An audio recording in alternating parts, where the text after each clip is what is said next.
তিনি এসেছেন বহুবার, কিন্তু এবারকার মতো এত সংকটজনক পরিস্থিতি এর আগে তৈরি হয়নি।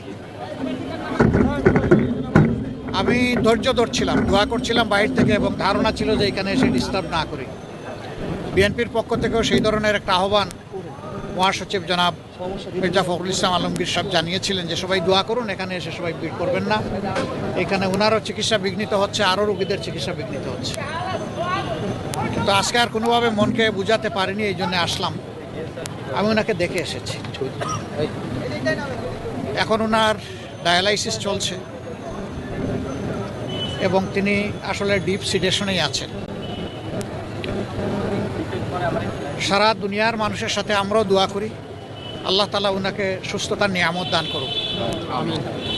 তিনি সুস্থ হয়ে আবার ফিরে আসুন এবং জাতির খেদমতে বাকি জিন্দগিটা উনি যাতে কাটাতে পারেন সেই দোয়া করি। সুস্থতাও আল্লাহর নিয়ামত, অসুস্থতাও আল্লাহর নিয়ামত। এই ক্ষেত্রে তার আপনজন যারা আছেন, বিশেষ করে তার পরিবারের সম্মানিত সদস্যবৃন্দ, তাদের জন্য এই পরিস্থিতিতে ধৈর্য ধারণ করা বড় কঠিন। আমরা আল্লাহ তাআলার দরবারে দোয়া করি তারা যেন ধৈর্যের সাথে এই পরিস্থিতি মোকাবেলা করতে পারেন এবং আল্লাহর উপর তারাও যেন পূর্ণ ভরসা করতে পারেন। আল্লাহ তাআলার হাতে সব কিছুই আছে। আল্লাহ তাআলা জীবিতকে ধরে নিয়ে যেতে পারেন, আবার মরার মধ্যেও জান দিতে পারেন।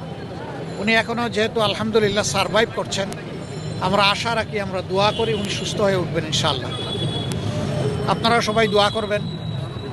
আর এখানে হসপিটালের যে ডিসিপ্লিন, এটার ক্ষেত্রে আমাদের কারোই ব্রেক